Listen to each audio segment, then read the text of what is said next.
This is R2D Tech, and today we're going to have a look at the latest info on the upcoming iPhone 12, so stay tuned.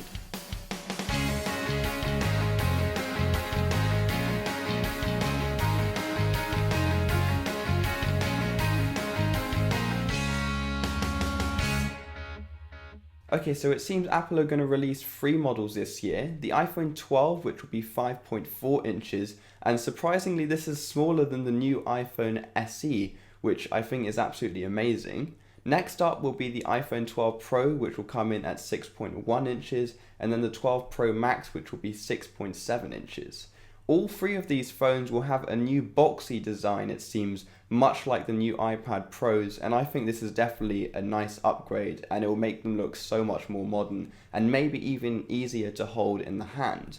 And the final thing in terms of design, which I think is kind of annoying, is that they're going to keep the notch, and it seems that it might even still be the exact same size as the notch was before, but there are also rumors that they're going to try and shrink this. Both ways they're keeping the notch. I'm slightly annoyed, but then on the other hand, they do need it for Face ID, and Face ID has become quite a major part of the Apple ecosystem, so I can definitely see why they did it. Now also in terms of design, the latest leaks seem to show a very weird cutout or button on the left side of the 12 Pro and 12 Pro Max, but not the 12, and that wasn't previously there before on any iPhone. And the speculation is that this could be a smart connector for charging the phone as a different way to charging via the Lightning port.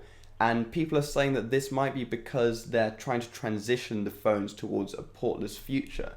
Now, I think this is kind of unlikely, and I think what might have happened is either this is just the SIM tray slot, which has moved now, or maybe more likely than that, it's just a band for 5G, like an antenna band. Moving on to the display though, we've been waiting for a high-res iPhone display for ages, and it seems Apple might finally be giving us 120Hz refresh rate on the Pro and Pro Max models, but not the 12. This is understandable because the 12 will be quite a lot cheaper. Now, the reason Apple didn't do this in the past is because of the battery life hit that this would take, and I think that's definitely a valid concern. So I think what they're going to do is use the same technology they used on the Apple Watch, where they can reduce the frame rate all the way down to 1 Hz when you're looking at still images to save battery life. And if they are going to do this, I think it will be absolutely amazing, and something which other companies like Samsung don't even do at the moment. Now that I've thrown some positivity towards Apple, which doesn't usually happen on this channel, we can move on to one of the main negatives, which is that it seems they're going to keep the Lightning port for yet another year. And why, Apple? Why? USB-C has been around for so long, and it's just better than the Lightning port. Why can't you just change it to USB-C?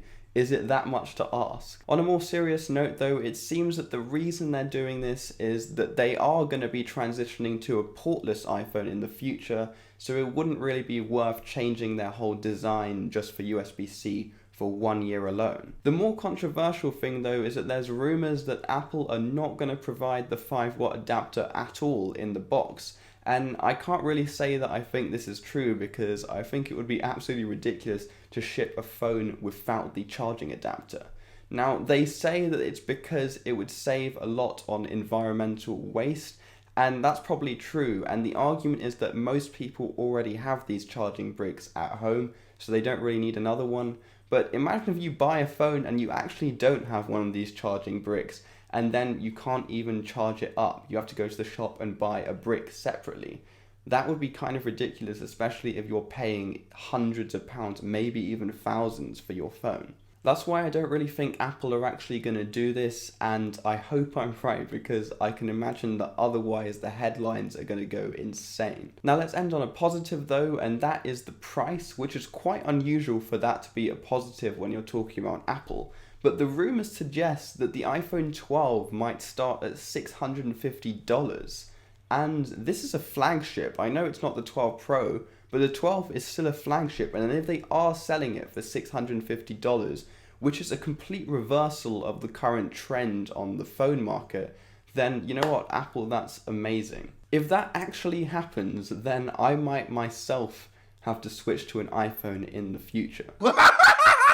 Now you might be wondering why I haven't talked about cameras in this video, and that's mainly because the rumors are quite vague and non-precise in this area, and I don't really want to make things up.